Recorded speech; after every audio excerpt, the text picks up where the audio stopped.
Thank you, Mr. Speaker. Following intense flooding in southern Alberta 4 years ago, there was a consensus that the government needed to do something fast to mitigate against another flood event. So we did. Several projects were examined, and the one chosen seemed to be the quickest, easiest, most affordable solution. But for many reasons, local landowners, residents in towns, and the Tsuut'ina Nation are all allied to stop the dam from being built at this location. So to the Minister of Infrastructure, please explain to all Albertans how exactly you came to the decision on the Springbank Dam project versus other options. The Honourable Minister of Energy. Thank you, Mr. Speaker.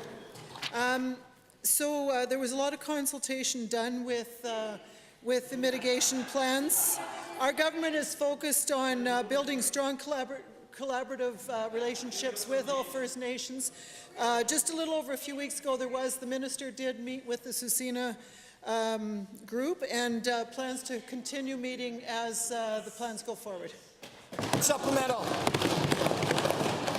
That is not what we're hearing at all. That's right. Now, That's right. Given that the proposed Springbank Dam was expected to be the most viable solution to ensure Calgary and surrounding communities were properly protected from future flooding, and given that I have heard grave concerns that this project will not be as quick or cost-effective as initially hoped, and given that there has been a second option on the table for quite some time, which may actually be a better option now, again, to the Minister of Infrastructure, has there been a significant increase in the cost estimates for the project?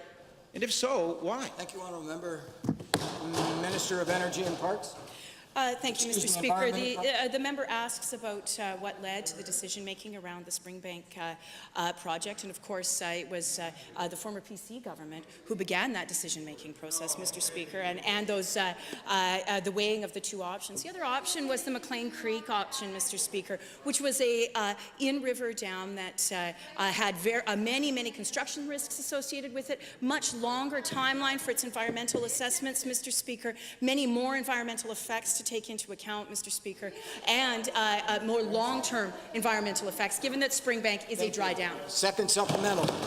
With respect, you're the decision makers on this now.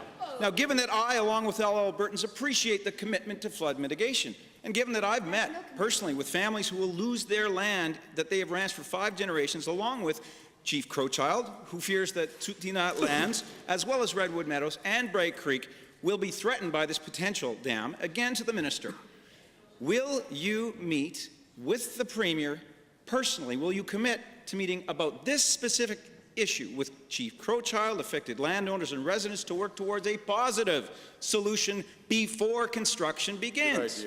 Minister of Energy. Thank you, Mr. Speaker. You know, the 2013 floods were devastating in Alberta. In fact, I was one of the people stuck in Canmore for quite a while. We don't want that to ever continue or happen again.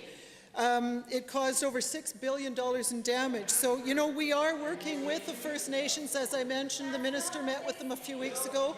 He plans on continuing to meet with the band as well as other people involved in this plan.